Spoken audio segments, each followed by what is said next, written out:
आज का हमारा क्वेश्चन है द यूनिवर्सिटी विट्स ये क्या है और इन्होंने क्या क्या योगदान दिया है, कंट्रीब्यूशन दिया है। और मैं आपको ये भी बताऊंगा कि एग्ज़ाम में इस क्वेश्चन को कैसे आंसर करना है। सबसे पहला पॉइंट हो जाएगा इंट्रोडक्शन। तो इंट्रोडक्शन में हम समझेंगे कि द यूनिवर्सिटी विट्स आखिर है क्या। तो मैं आपको बता दूंगी ये कुछ स्कॉलर स्टूडेंट्स जो विद्वान छात्र होते हैं यूनिवर्सिटी के, उनका ग्रुप था जिन्होंने 16वीं सदी के अंत भाग में लिखा था। सेनेका नाम के एक रोमन फिलोसोफर हो गए थे पहली सदी में, जिन्होंने लैटिन लैंग्वेज में अपने ड्रामास लिखे थे, ट्रेजेडीज लिखी थी। और 1550 और 1560 के बीच में उन ड्रामास ने अपना हाई इन्फ्लुएंस छोड़ा था कैम्ब्रिज यूनिवर्सिटी में। और उनकी 10 ट्रेजेडीज़ का इंग्लिश में ट्रांसलेशन भी हुआ था 1581 में। उस टाइम पर क्रिस्टोफर मार्लो, जॉर्ज पिल और थॉमस ग्रीन जैसे स्टूडेंट्स यूनिवर्सिटी में पढ़ाई कर रहे थे। अब बात करते हैं कि ये यूनिवर्सिटी विट्स में आखिर कौन कौन से ड्रामेटिस्ट थे। तो सबसे पहले थे क्रिस्टोफर मार्लो, रॉबर्ट ग्रीन और थॉमस नैश। इन तीनों ने अपनी पढ़ाई जो है कैम्ब्रिज यूनिवर्सिटी से की हुई है। उसके बाद आते हैं थॉमस लॉज और जॉर्ज पिल। इन दोनों ने अपनी पढ़ाई ऑक्सफोर्ड यूनिवर्सिटी से की हुई है। और थॉमस किड और जॉन लिली जो हैं, ये इन दोनों में से किसी यूनिवर्सिटी में से नहीं है, लेकिन फिर भी इन्होंने अपना कंट्रीब्यूशन दिया है। और उस टाइम के ये सातों जो थे वो बहुत ही फेमस राइटर्स थे, प्ले राइट थे। और एक हम बात कर सके कि ये जो यूनिवर्सिटी विट्स थे, इन्होंने ही रेनेसांस की स्पिरिट जो है वो जलाई, ऐसा हम कह सकते हैं। ये सातों जो थे वो एक दूसरे को बहुत अच्छे से जानते थे और कई बार एक दूसरे के साथ कोलैब भी करते थे, मतलब कि साथ मिलकर भी वो अपने वर्क्स लिखा करते थे। यूनिवर्सिटी विट्स जो वर्ड है वो जॉर्ज सेंट्सबरी ने दिया हुआ है और वो 19th सेंचुरी में एक जर्नलिस्ट थे।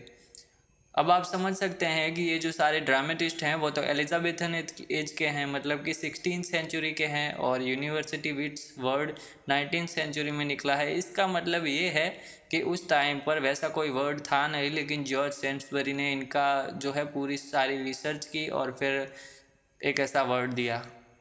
तो अब आप ये तो समझ ही गए होंगे कि यूनिवर्सिटी विट्स आखिर है क्या और उसका मतलब क्या है। दूसरा पॉइंट होगा their contribution to the drama, मतलब कि यूनिवर्सिटी विट्स ने ड्रामा को क्या योगदान दिए हैं। सबसे पहला पॉइंट होगा कि यूनिवर्सिटी विट्स ने जो ड्रामा लिखे थे उनसे थिएटर्स की रौनक बढ़ गई थी। और जो हम कह सकते हैं कि उस टाइम पर एंटरटेनमेंट के कोई ज़्यादा सोर्सेज थे ही नहीं, इसलिए थिएटर ही मेन सोर्सेज थे, ऐसा हम कह सकते हैं। और यूनिवर्सिटी विट्स के द्वारा लिखे गए ड्रामास ने उन थिएटर को बड़ा योगदान दिया है। दूसरा पॉइंट ये होगा कि उस टाइम पर जो है वर्क कोई भी लिखा जाता था तो उसके दो ट्रेडिशन थे, दो परंपराएं थी। पहली तो ये कि जो नेटिव, मतलब कि घर की परंपरा, वो ज़्यादातर कॉमेडी लिखा करते थे। और दूसरी परंपरा जो हम कह सकते हैं वो एंशियंट रोमन ड्रामा, मतलब कि रोमन जो थे उनमें पुरातन जो एंशियंट ड्रामा लिखे जाते थे वो जो है ज़्यादातर इमिटेशंस, यानी कि दूसरे की नकल करना होता था और वो ट्रेजेडीज लिखा करते थे। तो यूनिवर्सिटी विट्स ने क्या किया, इन दोनों में ना उलझ के इन्होंने बीच का फॉर्म निकाला, ट्रेजेडी और जो कॉमेडी होती है उन दोनों के बीच का। उसके अलावा यूनिवर्सिटी विट्स ने जो है ड्रामा के जो डायलॉग होते हैं उनकी लैंग्वेज पे बहुत ही फोकस किया है और उसको बेहतरीन बनाया है।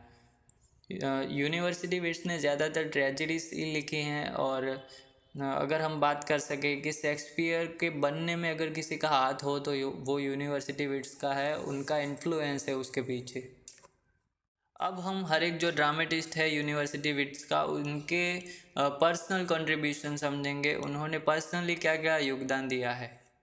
सबसे पहले राइटर हैं क्रिस्टोफर मार्लो। उन्होंने अपनी पढ़ाई कैम्ब्रिज यूनिवर्सिटी से पूरी की है और वो उस टाइम पे मोस्ट इम्पॉर्टेंट फिगर थे यूनिवर्सिटी विट्स में, सबसे इम्पॉर्टेंट थे। और शेक्सपियर और उनके जन्म के बीच में सिर्फ 1 महीने का ही गैप था, लेकिन फिर भी शेक्सपियर इतने महान हुए। इसका रीज़न एक ये भी है कि क्रिस्टोफर मार्लो सिर्फ 27 साल में ही उनकी डेथ हो गई थी और इस वजह से वो ज़्यादा लिख नहीं पाए। अगर हम उनके लिटरेरी करियर की बात करें तो वो सिर्फ 5 साल का ही है और उन्होंने 5 साल में बहुत सारे ड्रामास और ट्रेजेडीज लिखी हैं।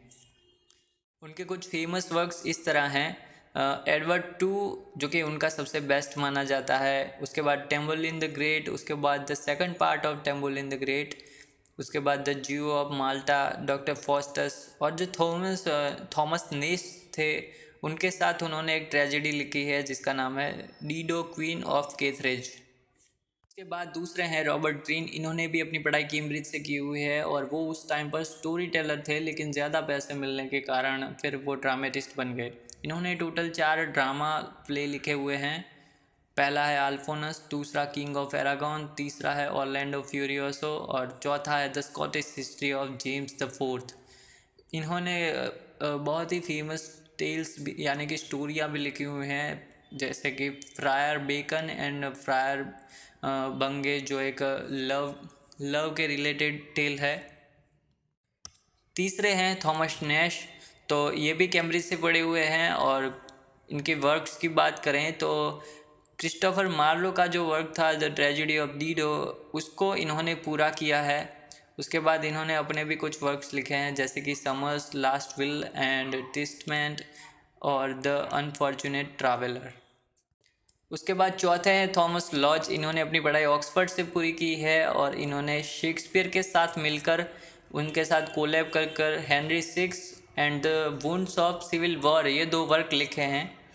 उसके अलावा इन्होंने और भी अपना एक इम्पॉर्टेंट सिग्निफिकेंट वर्क लिखा है रोजलिंड यूफस गोल्डन लेगेसी। 1590 में ये लिखा हुआ था और ये शेक्सपियर की एज यू लाइक इट जो ट्रेजेडी है उसका चीफ सोर्स माना जाता है। पांचवें हैं जॉर्ज पिल, इन्होंने भी अपनी पढ़ाई ऑक्सफोर्ड से की हुई है। ये एक एक्टर और प्ले राइट थे और इनके कुछ फेमस वर्क्स इस तरह हैं the arrangement of Paris, Edward one जो एक क्रॉनिकल है, द ओल्ड वाइफ्स टेल जो एक सैटायर है और द हंटिंग ऑफ कपिट। छठे हैं थॉमस किड, ये एक ड्रामेटिस्ट और ट्रांसलेटर थे। इनके वर्क्स की बात करें तो द स्पेनिश ट्रेजेडी इनका सबसे पहला वर्क था जो कि जर्मन और डच में ट्रांसलेट भी हुआ था। उसके बाद कॉर्नेलिया 1593 में लिखा था और द हाउस होल्डर्स फिलोलॉजी ये भी एक ट्रांसलेशन है जो उनके वर्क के तौर पर 1588 में लिखा गया था।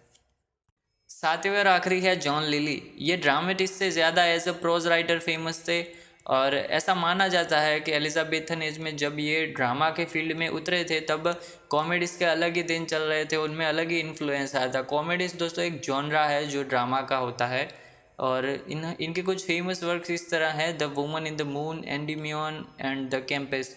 इन्हें शेक्सपियर के द ट्वेल्थ नाइट और एज यू लाइक इट के बराबर समझा जाता है।